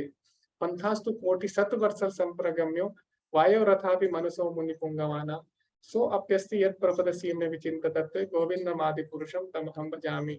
तो ब्रह्म संहिता में ब्रह्मा जी बोल रहे हैं, अगर कोई मन की रफ्तार से या वायु की रफ्तार से भी भगवान को जानना चाहता है तब भी शतवत्सर संप्रगम्यो, उसे हजारों करोड़ों वर्ष लग जाएंगे, तब भी क्या होगा, यत् प्रपदसी में विचिंत तत्व, उनके जो पैर है उसके अगले भाग के बारे में भी वो सही से नहीं जान पाएगा। तो इस प्रकार भगवान को अपनी बुद्धि से हम नहीं समझ सकते, उसके लिए भगवत कृपा चाहिए होती है। तो अर्जुन को जब काल रूप देखना था, फिर दोबारा से अर्जुन ने प्रार्थना की कि आप मुझे काल रूप के बारे में बताइए। आगे भगवान क्या बोलते हैं, कालो अस्मि लोक क्षय कृत प्रवृत्तो लोकान समाहुर्तम इहा प्रवृत्ता ऋते अपि त्वाम न भविष्यन्ति सर्वे योवस्थिता प्रत्यनिकेषु योद्धा। भगवान ने कहा, समस्त जगतों को विनष्ट करने वाला मैं काल हूँ और मैं यहाँ समस्त लोगों का विनाश करने आया हूँ। तुम्हारे यानी पांडवों के सिवा दोनों पक्षों में सारे योद्धा मारे जाएंगे। तो आगे प्रभुपाद जी क्या लिखते हैं, इसलिए उठो और गौरव जीतने की तैयारी करो, अपने शत्रुओं पर विजय प्राप्त करो और एक समृद्ध राज्य का आनंद लो। मेरी व्यवस्था द्वारा उन्हें पहले ही मार दिया गया है और आप हे सव्यसाची एक निमित्त मात्र हो। तो इसकी हम चर्चा बाद में करेंगे, पहले हम पढ़ेंगे कि यहाँ पे काल के बारे में बोला गया। तो यहाँ पे भगवान ने बताया कि वो स्वयं काल है। तो प्रभुपाद जी कई जगह लिखते हैं, अपनी पुस्तकों में लिखते हैं, अपने तात्पर्य में, कि हमें हमेशा समय का आदर करना चाहिए, हमें हमेशा टाइम की रिस्पेक्ट करनी चाहिए। क्यों? क्योंकि एक चीज है जो सबको समान मिली है ना, चाहे कोई कितना भी धनी हो या कोई कितना भी गरीब हो, सबको एक चीज बराबर मिली है, वो क्या है, समय। तो हमें समय को बिल्कुल भी बर्बाद नहीं करना चाहिए। जैसे हम देखते हैं प्रभुपाद जी का उदाहरण लें, तो प्रभुपाद जी ने 10 साल में 108 मंदिरों का निर्माण किया। क्यों? क्योंकि उन्होंने अपना एक भी सेकंड उन्होंने बर्बाद नहीं किया, हमेशा भगवान के बारे में चिंतन करते थे, हमेशा भक्ति के कार्यों में लगे हुए थे। क्यों? क्योंकि भगवान के भक्तों को पता है जो काल है वो भी क्या है, भगवान का ही रूप है। तो अगर आप समय का अनादर करते हैं, अगर आप टाइम वेस्ट करते हैं, तो एक तरह से आप भगवान का ही अनादर कर रहे हो। क्यों? क्योंकि भगवान ने बोल दिया कालो अस्मि, यानी काल स्वयं मैं हूँ। और काल की प्रकृति क्या होती है? काल की प्रकृति होती है सारी चीजों को नष्ट करने की। तो प्रभुपाद जी लिखते हैं कि चौथे अध्याय में भी प्रभुपाद जी लिखते हैं कहीं कहीं पे अपनी पुस्तकों में, कि उसमें भगवान ने बोला है कि जो ये परंपरा थी, स एवाय मया तया योगः प्रोक्ता पुरातना भक्तो असि में सका चेति रहस्यम यदुत्तमम्। और आगे भगवान लिखते हैं कि योग सकाले नेमयता योगो नष्टा परंतपा, यानी जो ये योग था, भक्ति जो थी, वो क्या हुआ, समय के साथ नष्ट हो गई। जो भगवत गीता का ज्ञान था वो समय के साथ नष्ट हो गया, इसीलिए मैं दोबारा तुम्हें ये भगवत गीता का ज्ञान दे रहा हूँ। तो प्रभुपाद जी बोलते क्यों भगवत गीता का ज्ञान नष्ट हो गया समय के साथ? क्यों? क्योंकि ये भगवान की ही योजना थी, क्योंकि भगवान ही काल है और काल का स्वभाव ही है सभी चीजों को नष्ट करना। तो चाहे कुछ भी चीज हो इस संसार में हमेशा नहीं रहने वाली, भगवान स्वयं उसको नष्ट करते हैं काल के रूप में। तो ऐसा प्रभुपाद जी लिखते हैं अपनी कई पुस्तकों में। तो ये हमें यहाँ पे देखने को मिलता है।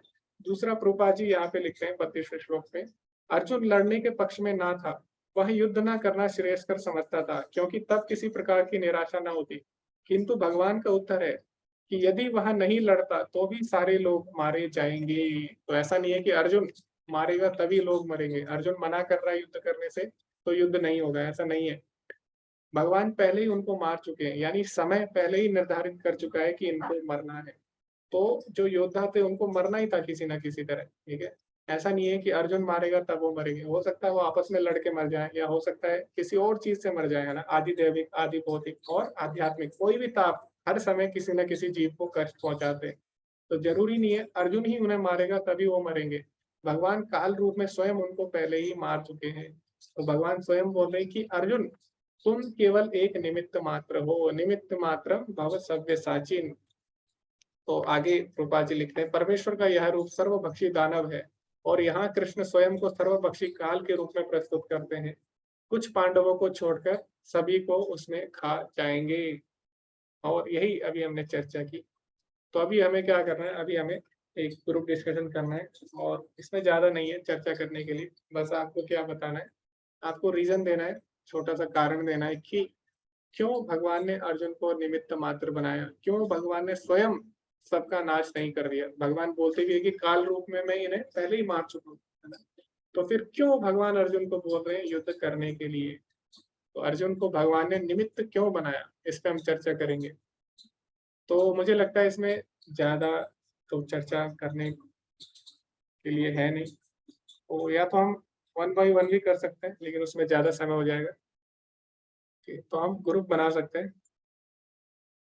13 लोग हैं तो हम 2 ग्रुप बना सकते हैं, आज कम ही लोग हैं।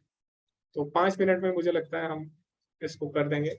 तो अभी 6:55 हो रहे हैं और 7 बजे तक लगभग हम इसको कर सकते हैं समाप्त, 7 या 5-6 मिनट में। आप इस पर डिस्कशन करें कि अर्जुन को भगवान ने निमित्त मात्र क्यों बनाया, क्यों भगवान ने स्वयं उनका वध नहीं किया। ओके, हरे कृष्णा, आप ज्वाइन कर सकते हैं।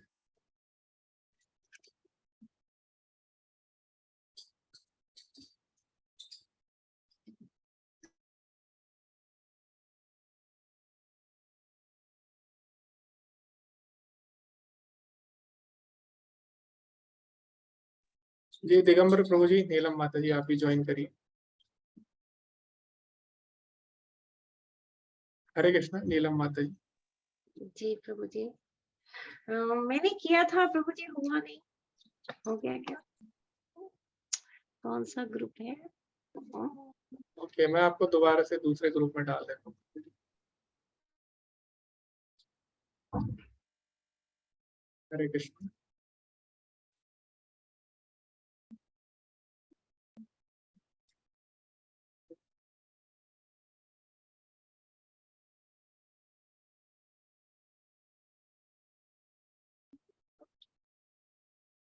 हरे कृष्ण। तो अभी दूसरे ग्रुप के जो लोग हैं वो भी आने वाले हैं कुछ सेकंड में, तो इनका हम वेट करेंगे। तो अभी आपके दो ही लेसन बचे, 2 ही पार्ट बचे, उसके बाद ये यूनिट, दूसरी यूनिट समाप्त होने वाली है। इसके बारे में हम अंत में चर्चा करेंगे। जी हरे कृष्ण, पल्लवी माता जी। हरे कृष्णा प्रभु जी, हमारा ग्रुप 2 था, उसमें सनत कुमार प्रभु जी, सुधाकर प्रभु जी, नीलम माता जी, तनुश्री माता जी, रितेश प्रभु जी, वनाली माता जी और मैं थे। तो हमने जो डिस्कशन किया उसमें से यही पॉइंट्स निकल के आए कि एक तो भगवान पीछे ही बोल चुके हैं कि कौनते प्रति जानमि न मे भक्त प्रणश्यति। तो भगवान घोषणा करते हैं कि मेरे भक्तों का कभी नाश नहीं होता, लेकिन भगवान ये भी यहाँ पर बताना चाहते हैं कि जो अर्जुन द्वारा ये सिद्ध करना चाहते हैं कि जिसका जो स्वधर्म है, क्षत्रिय धर्म है, उसको वो पालन करना बहुत जरूरी है। एक तो एक शिक्षा इससे मिलती है। फिर दूसरी पॉइंट ये था कि हमेशा भगवान अपने भक्त को सब यश का श्रेय देना चाहते हैं।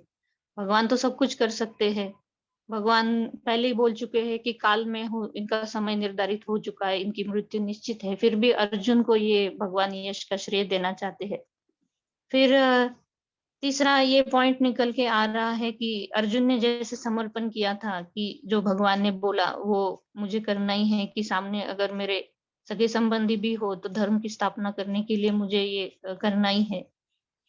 तो हम तो भगवान के दास रूप में हैं, तो जो भगवान की आज्ञा होगी उसी को हमें पालन करना है। और चौथा ये पॉइंट निकल के आया कि अगर अर्जुन अगर ये नहीं करते, भगवान ने तो पहले घोषणा कर दी, भगवान ने भगवत गीता में कह दिया कि मैंने सबका समय निर्धारित कर दिया है। तो अगर अगर भगवान ये कर देंगे तो जो सामान्य जन है वो सोचेंगे कि भगवान ही सब कर देंगे, तो हमें क्यों प्रयत्न करना है कुछ करने के लिए।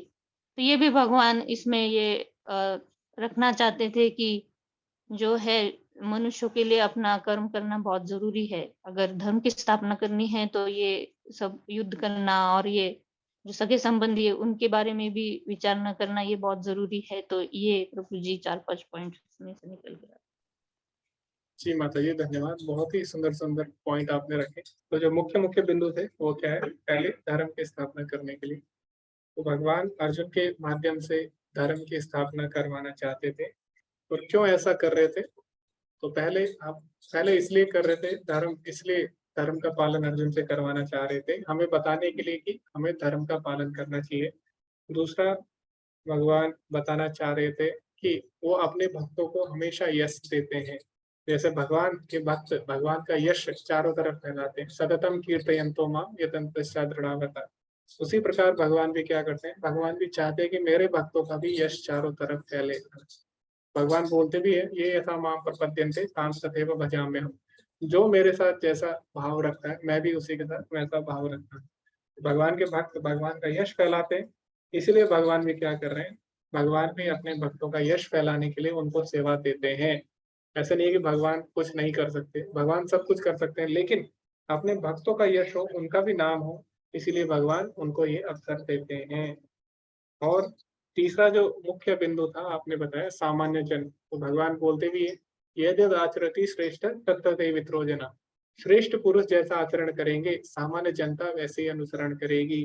तो ये बताने के लिए कि जो अर्जुन है वो क्या था, श्रेष्ठ था। अगर वो ऐसा नहीं करता तो फिर बाकी लोग भी ऐसा नहीं करते, बाकी लोग भी भगवान की आज्ञा का पालन नहीं करते। और अगर भगवान स्वयं ऐसा करते तो फिर जीवात्मा को कुछ करने की जरूरत ही नहीं रह जाती। हर कोई यही सोचता कि सब कुछ भगवान ही करेंगे और वो एक तरफ बैठ जाते। तो भक्ति में आगे बढ़ना है तो हमें दोनों चीजें चाहिए, कृपा और प्रयास। तो कृपा भी चाहिए भगवान की और हमें प्रयास भी करना होगा, तो ये बात सिद्ध करने के लिए। जी हरे कृष्णा गौरव प्रभु जी। जी हरे कृष्णा प्रभु जी। तो प्रभु जी जैसे इसमें तो जो क्वेश्चन वापस बोलता हूँ कि अर्जुन को भगवान ने निमित्त क्यों बनाया, तो जो हमने डिस्कस किया वो ये किया कि मेन सिद्धांत या मेन आंसर ये है कि भगवान भक्तों को श्रेय देना चाहते हैं। तो जैसा आपने बताया ऐसा क्यों करते हैं, ये यथा माम प्रपद्यन्ते तांस्ते भजाम्यहम्। जो जिस भाव से भगवान के साथ आदान प्रदान करता है भगवान वैसे उससे आदान प्रदान करते हैं। तो भक्त हमेशा चाहते हैं कि भगवान का यश बढ़े, उनके नाम का संकीर्तन यज्ञ करते हैं, तो भगवान भी चाहते हैं कि भक्तों का भी यश बढ़े। इसलिए भगवान कहते हैं अर्जुन को कि उठो और यश अर्जित करो, यश प्राप्त करो। तो इसके उदाहरण भी हमने कुछ डिस्कस किए, जैसे कि भीष्म पितामह जब वो मृत्यु सैया पे थे तो भगवान चाहते थे कि वही युधिष्ठिर महाराज को ज्ञान प्रदान करें, तो इसीलिए उन्होंने उन्हें मौका दिया जिनसे उनका यश बढ़े। और हनुमान जी का उदाहरण तो हम सब जानते हैं। तो ऐसा नहीं है कि भगवान खुद नहीं कर सकते थे, भगवान तुरंत कर सकते थे, पर भगवान को हनुमान जी को सेवा देनी थी, उनका यश बढ़ाना था, और साथ ही साथ पूरी वानर सेना को भी उन्हें सेवा प्रदान करनी थी। तो हम आज देखते हैं कि सिर्फ हनुमान जी के दर्शन मात्र से हमें कितनी भक्ति मिलती है, कितनी उन्होंने सेवा करी। तो इतना ज्यादा उनका यश बढ़ गया कि आज वो भक्ति के लिए भी हमें प्रेरित करते रहते हैं। तो ये डिस्कशन हुआ प्रभु जी। जी प्रभु जी धन्यवाद। तो प्रभु जी ने एक और स्टेप आगे बताया कि क्यों भगवान अपने भक्तों का यश बढ़ाना चाहते हैं। पहली बात तो वही है पॉइंट, ये यथा माम प्रपद्यन्ते, क्योंकि भक्त भगवान का यश बढ़ाना चाहते हैं। दूसरा एक और पॉइंट है कि उनका यश बढ़ेगा तो आगे जो आने वाली पीढ़ी होगी वो उनसे प्रेरित होकर भक्ति करेगी। जैसा हमें पता है कि अर्जुन ने भगवान की सेवा की, तो जब हम अर्जुन के बारे में पढ़ेंगे या जब हमें पता लगेगा कि हनुमान जी ने किस तरह भगवान राम की सेवा की, तो उससे क्या होगा, हमारी भी भक्ति बढ़ेगी, यानी हमें भी भक्ति में आगे बढ़ने की प्रेरणा मिलेगी। तो अपने भक्तों को प्रेरित करने के लिए अल्टीमेटली उन्हीं के उद्धार के लिए भगवान ऐसा करते हैं। तो बहुत ही सुंदर सुंदर बिंदु सभी ने रखे। तो आगे हम डिस्कस करते हैं। आगे अंत में रूपा जी क्या बोलते हैं। तो रूपा जी बोलते हैं यही अपने भक्तों के साथ भगवान के व्यवहार की सुंदरता है। कभी कभी भगवान अपने भक्तों से जितना श्रेय लेते हैं उससे अधिक श्रेय देते हैं। उदाहरण के लिए कुरुक्षेत्र के युद्ध के मैदान में भगवान कृष्ण ने केवल निर्देश देकर युद्ध किया था, फिर भी युद्ध का श्रेय अर्जुन को ही था। निमित्त मात्रम भव सव्यसाचिन। एक तरह से देखा जाए तो भगवान ने युद्ध में केवल निर्देश दिया, कुछ भी नहीं किया है। क्यों? अर्जुन को ही सब कुछ कराया, अर्जुन से ही सब कुछ कराया ताकि अर्जुन को श्रेय मिल सके। जैसे पिता होता है, पिता कभी कभी क्या करते हैं, बच्चे के लिए होमवर्क करते हैं, बच्चे के प्रोजेक्ट बनाते हैं ना, आपने देखा होगा कई पेरेंट्स बच्चों के प्रोजेक्ट बनाते हैं और जब बच्चे को अवार्ड मिलता है तो बच्चे बहुत खुश हो जाते हैं। तो किया किसने? किया पिता ने, लेकिन श्रेय किसको मिला? बच्चे को मिला। और ऐसा नहीं है कि पिता ईर्ष्या करता है ना, कि बच्चे को क्यों श्रेयस मिला, बच्चे को क्यों यश मिला, मेरे को क्यों नहीं मिला। ऐसा नहीं है। पिता को भी खुशी होती है जब बच्चे को यश प्राप्त होता है, जब बच्चे को क्रेडिट मिलता है तो पिता भी खुश होते हैं। इसी प्रकार भगवान ने सारा प्रोजेक्ट बना दिया अर्जुन का, लेकिन केवल उसको निमित्त मात्र बनाया ताकि सारा जो श्रेय है उसको मिल सके। सब कुछ भगवान द्वारा व्यवस्थित किया गया था, लेकिन जीत का श्रेय अर्जुन को दिया गया था। इसी तरह कृष्ण भावनामृत आंदोलन में सब कुछ भगवान चैतन्य की भविष्यवाणी के अनुसार हो रहा है, लेकिन इसका श्रेय भगवान चैतन्य के ईमानदार सेवकों को जाता है। तो प्रभुपाद जी कितने विनम्र है। प्रभुपाद जी बोलते हैं कि हम क्या है, हम केवल एक माध्यम है ना, मैं केवल एक माध्यम हूँ, लेकिन वास्तव में चैतन्य महाप्रभु ने जो सोच लिया वो हो चुका है। भगवान ने जो सोच लिया वो हो चुका है ना। तो चैतन्य महाप्रभु ने बोल दिया कि मेरा नाम हर गली में, हर गांव में फैलेगा, पूरे विश्व में फैलेगा, तो यानी वो हो चुका है। लेकिन मैं क्या हूँ, मैं केवल एक निमित्त मात्र हूँ। तो यही वास्तव में असली वैष्णव है। ठीक है, अपने आप को हमेशा तुच्छ समझते हैं। तो इसी के साथ आज का जो पाठ है वो समाप्त हुआ। हरे कृष्णा, श्रील प्रभुपाद की जय। तो अभी हमारे 2 पार्ट बचे हैं इस दूसरी यूनिट को समाप्त होने में। तो अगला जो सप्ताह होगा उसमें हम 11वें अध्याय को समाप्त करेंगे, और उससे जो अगला अध्याय होगा, उससे जो अगला पाठ होगा उसमें हम 12वां अध्याय समाप्त करेंगे। तो अभी केवल हम 2 पाठ दूर है यूनिट 2 को समाप्त करने के लिए। किसी को कुछ पूछना है हरे कृष्णा, या कुछ पॉइंट है जो मिस हो गए तो आप शायद साझा कर सकते हैं, या किसी को कुछ शेयर करना है आप कर सकते हैं। हरे कृष्ण। अभी हमारे पास समय है, समय भी भगवान है, कालो अस्मि, इसीलिए हमें समय का भी आदर करना है। हरे कृष्णा। गौरव प्रभु जी। जी प्रभु जी, एक लेवल 1 की क्लास में एक बहुत ही इंटरेस्टिंग किसी का व्यू पॉइंट था जो हमने भक्ति भिक्षा में भी डिस्कस किया, पर आपसे भी करते हैं डिस्कस। तो जैसे आज हमने देखा भगवान को चबाते हुए जब देखा है ना योद्धाओं को, तो अर्जुन भयभीत हो गया। तो एक भक्त ने कहा कि भगवान तो योद्धाओं को चबा रहे हैं, तो भगवान नॉनवेज है। ठीक है, तो इसमें आपके क्या विचार है प्रभु जी? जी प्रभु जी, तो एक बार किसी ने श्रील प्रभुपाद से पूछा कि भगवान राम ने मांस खाया था, ऐसा कोई बोलता है। वैसे भगवान ने मांस नहीं खाया, लेकिन कई लोग हैं वो क्या करते हैं, हमारे शास्त्रों को मिस इंटरप्रेट कर देते हैं ना। तो प्रभुपाद जी से किसी ने पूछा कि भगवान ने मांस खाया था तो हम भी मांस क्यों नहीं खा सकते। तो प्रभुपाद जी ने बोला वो भगवान है, वो तुमको भी खा सकते हैं, वो पूरी सृष्टि को निगल सकते हैं। ठीक है, तो भगवान ऐसा कर सकते हैं क्योंकि पूरी सृष्टि उन्हीं की है, और अंत में जब सृष्टि का नाश होता है तो एक तरह से भगवान ही उस सृष्टि को निगल लेते हैं। तो भगवान की देखा देखी हम लोग नहीं कर सकते, इससे ये हमें सीखना है प्रभु जी। तो भगवान तो पूरी सृष्टि को निगल रहे हैं, उसमें वेज नॉन वेज सब है। जब अंत में भगवान विनाश करते हैं, महाविष्णु में पूरी सृष्टि समा जाती है ना, तो उस समय भगवान सब चीज निगल लेते हैं। जैसे मकड़ी होती है, मकड़ी अपने जाले को निगल लेती है, दोबारा से उसको निकाल लेती है। इसी प्रकार भगवान सृष्टि को निगलते हैं, इसको उत्पन्न करते हैं। भगवान के पेट में पूरा ब्रह्मांड समाया हुआ है ना। यशोदा माता ने देखा, बहुत सारे लोगों ने देखा। तो भगवान के पेट में सब चीज है, वेज नॉन वेज पूरी सृष्टि भगवान के पेट में है। तो हम भगवान का अनुकरण नहीं कर सकते, हमें भगवान का अनुसरण करना है, उनका अनुकरण नहीं करना। तो ये बात प्रभुपाद जी ने उसको बोली और उसका मुंह बिल्कुल बंद करा दिया था। जी प्रभु जी, बहुत बहुत धन्यवाद। जी हरे कृष्ण। तो इसीलिए अगर आप प्रभुपाद जी को ध्यान से सुनेंगे तो प्रभुपाद जी के पॉइंट्स इतने शार्प होते थे कि कोई उनके आगे टिक नहीं सकता था। हरे कृष्णा। पल्लवी माता जी। हरे कृष्णा प्रभु जी, मैंने एक लेक्चर में सुना था कि जैसे सामान्य लोग होते हैं उनके पास चर्म चक्षु होते हैं, और जैसे अर्जुन और देवी देवताओं के पास थे विराट रूप देखने के लिए उनके दिव्य चक्षु होते हैं, और जो भक्त होते हैं उनके पास प्रेम चक्षु होते हैं। तो कहीं ना कहीं ये अर्जुन को जो दिव्य चक्षु मिले थे ये डिमोशन था अर्जुन के लिए, क्योंकि भक्त ऐसे ऐश्वर्य के प्रति बिल्कुल ही उत्सुक नहीं रहते। और प्रभुपाद जी 5वें श्लोक के तात्पर्य में लिखते हैं कि कृष्ण का ये विराट रूप इतना महत्वपूर्ण नहीं है भक्तों के लिए। तो ये मतलब कोई कोई सोचता है ना कि अरे वाह दिव्य दृष्टि मिली, कितना बड़ा काम किया, लेकिन भक्तों के लिए ये डिमोशन जैसा है कि चर्म चक्षु है तो वो प्रमोशन है उनके लिए, और दिव्य चक्षु मिलना मतलब भगवान के ऐश्वर्य के प्रति आकृष्ट होना ये उनके लिए डिमोशन है कि भक्ति जी में वो मिल सकते। जी प्रभु। जी माता जी, बहुत बहुत धन्यवाद आपका। क्योंकि जब हमने भक्ति शास्त्री जब हम पढ़ रहे थे 11वां अध्याय, तो हमें भी ये बताया गया था, लेकिन किसी कारण मैं इसको भूल गया था। कलयुग में लोग कैसे मंदा सुमंद मते, यानी वो मंद बुद्धि के होते हैं, भूल जाते हैं चीजों को। तो आपने याद दिला दिया माता जी, बहुत बहुत धन्यवाद। तो इसमें बोला गया है, जब हम पढ़ रहे थे भक्ति शास्त्री में, तो उसमें बोला गया कि 11वें अध्याय में अलग अलग तरह के चक्षु होते हैं। तो चरम चक्षु जो मनुष्य के पास होते हैं, सामान्य मनुष्य के पास, और दूसरे होते हैं दिव्य चक्षु, जिससे विराट रूप देखा जाता है, या जो देवी देवताओं के पास चक्षु होते हैं। जैसे हम लोग देवी देवताओं को नहीं देख सकते हैं ना, क्यों? क्योंकि हमारे पास दिव्य चक्षु नहीं है। तो वो लोग आपस में एक दूसरे को देख सकते हैं, क्यों? क्योंकि उनके पास दिव्य चक्षु है। तीसरा जो चक्षु होते हैं वो है प्रेम चक्षु। तो आप देखिए, जो भगवान श्री कृष्ण है, उसको दुर्योधन ने भी देखा, है ना, और उसको अर्जुन ने भी देखा, लेकिन दुर्योधन कभी उनको भगवान रूप में स्वीकार नहीं कर पाया। क्यों? क्योंकि उसके पास प्रेम चक्षु नहीं थे। तो जो भक्त होते हैं उनके पास दिव्य चक्षु से भी श्रेष्ठ चक्षु होते हैं, वो होते हैं प्रेम चक्षु। ठीक है, तो 3 तरह के चक्षु हैं। पहला चरम चक्षु, फिर दिव्य चक्षु, और सबसे श्रेष्ठ यानी जिसमें श्याम सुंदर रूप को देख सकते हैं, वो क्या है?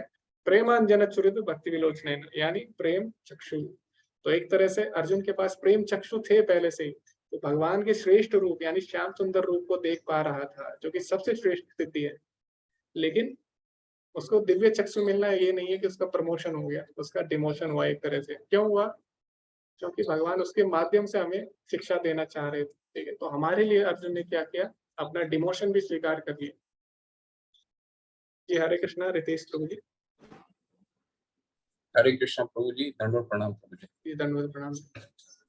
प्रभु जी, मेरा थोड़ा सा एक छोटा सा जिज्ञासा था कि मैं इस अध्याय में हमने तीसरे श्लोक में पढ़ा कि अर्जुन पूछ रहा है कि आप इस दृश्य जगत में किस प्रकार प्रविष्ट हुए। तो फिर उन्होंने विराट रूप बताया।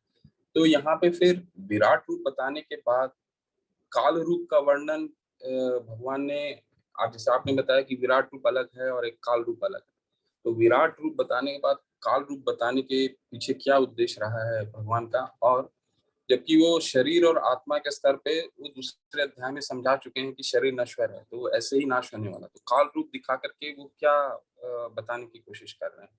जी प्रभु जी, तो धन्यवाद। तो हमें समझना होगा कि अभी अर्जुन के जो भी डाउट्स है वो क्लियर हो चुके हैं ना, लेकिन अभी क्या कर रहे हैं भगवान? अभी जो भी पॉइंट बोलेंगे आगे, वो हमारे लिए बोल रहे हैं, स्पेशली अर्जुन के लिए नहीं है। जो अभी तक था उसे हम समझ सकते हैं कि सबके लिए था, लेकिन अभी अर्जुन के डाउट दूर हो चुके हैं। अभी जो भी भगवान कर रहे हैं वो हमारे लिए कर रहे हैं। तो काल रूप दिखा के भगवान ने क्या सिद्ध किया? भगवान ने यही सिद्ध किया कि जो जीवात्मा है वो वास्तव में एक निमित्त मात्र होती है ना। भगवान अपने भक्तों से कार्य करवाते हैं, उनको विशेष सेवा देते हैं, जैसे कि हमने अभी चर्चा की। तो ये भगवान बताना चाहते हैं कि भगवान कितने दयालु हैं, किस प्रकार अपने भक्तों पे कृपा करते हैं। तो एक तरह से भगवान काल रूप में सब चीज करते हैं, और क्या भगवान करते हैं? सभी चीजों का नाश भी भगवान कर देते हैं काल रूप में, लेकिन भगवान क्या करते हैं? अपने भक्तों को निमित्त मात्र बनाते हैं। भगवान ऐसा क्यों कर रहे हैं, ऐसा क्यों बोल रहे हैं? ताकि हमें पता लग सके कि भगवान कितने दयालु हैं। ठीक है, और हमारी भक्ति और बढ़ सके इससे, ये भी हम सीख सकते हैं। और बाकी इसमें कोई पॉइंट्स कोई ऐड करना चाहे तो आप बता सकते हैं। हो सकता है इसमें कोई और भी चीजें छुपी हुई हो इस पॉइंट के पीछे कि क्यों भगवान ने काल रूप दिखाया।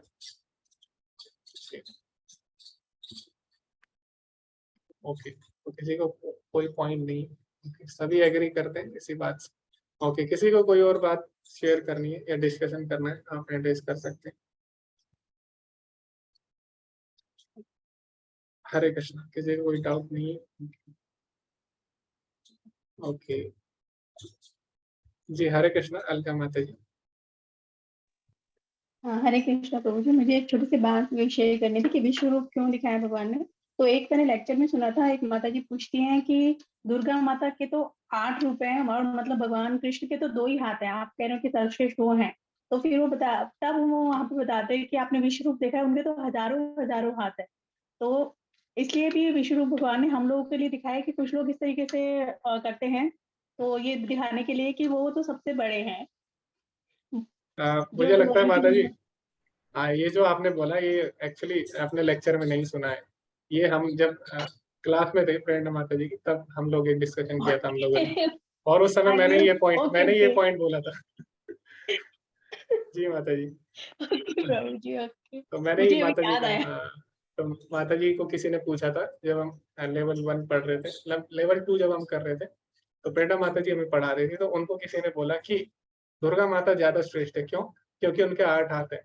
तो मैंने ही फिर चैट में लिखा था माता जी को कि ऐसा नहीं है, श्रेष्ठ हम हाथों के आधार पर नहीं बोल सकते, क्योंकि विश्व रूप में तो भगवान के हजारों हाथ है, और माता जी भी उस समय हमारे साथ ही थी कक्षा में, तो इसीलिए माता जी को ये चीजें याद है।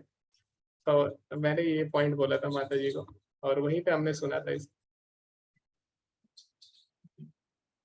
हरे कृष्णा पल्लवी माता जी।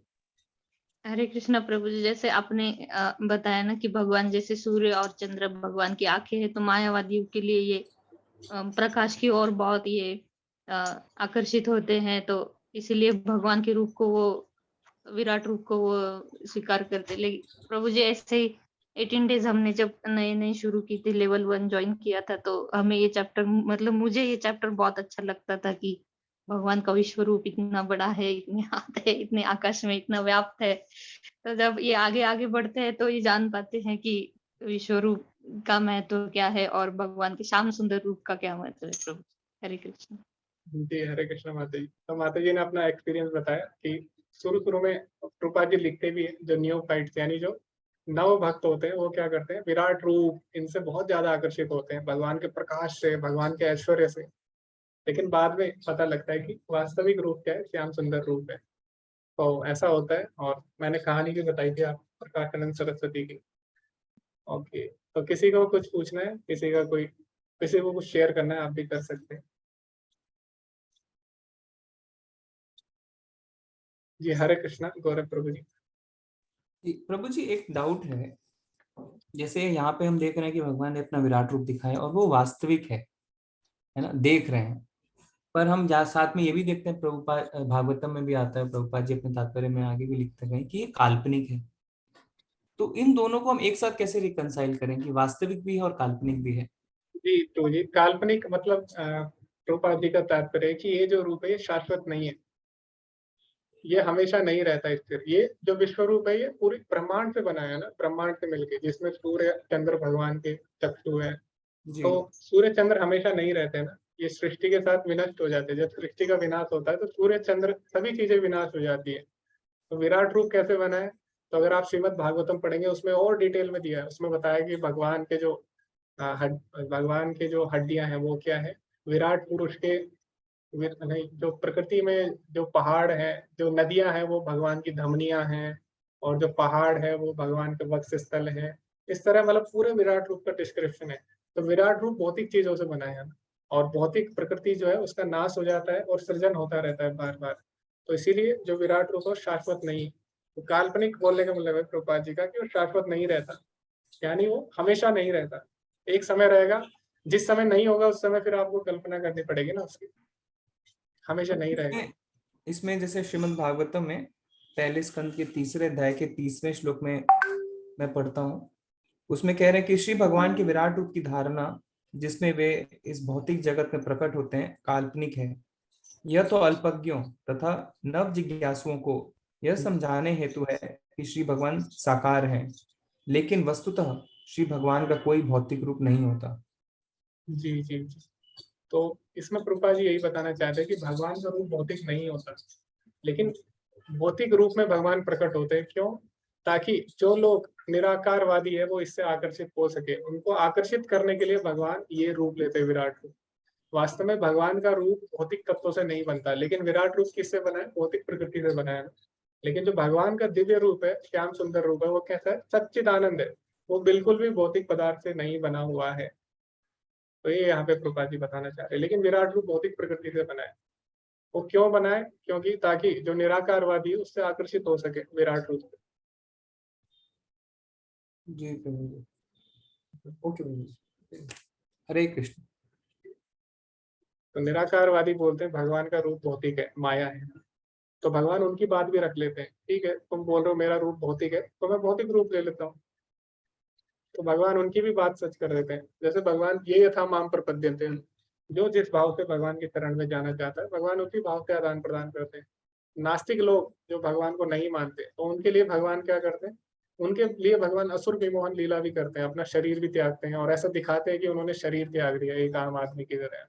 तो भगवान क्या करते हैं, उनके भी भाव को रख लेते हैं, उनकी भी श्रद्धा बनाए रखते हैं, निराकारवादियों की भी श्रद्धा बनाए रखते हैं, नास्तिकों की भी श्रद्धा बनाए रखते हैं, भक्तों की भी श्रद्धा बनाए रखते हैं, देवी देवता की जो पूजा करता है भगवान बोलते हैं उनकी भी श्रद्धा मैं बनाए रखता हूँ। तो जिसकी जो श्रद्धा होती है भगवान उसको बनाए रखते हैं। ये यथा माम प्रपद्यन्ते। हरे कृष्णा। नीलम माता जी। हरे कृष्णा।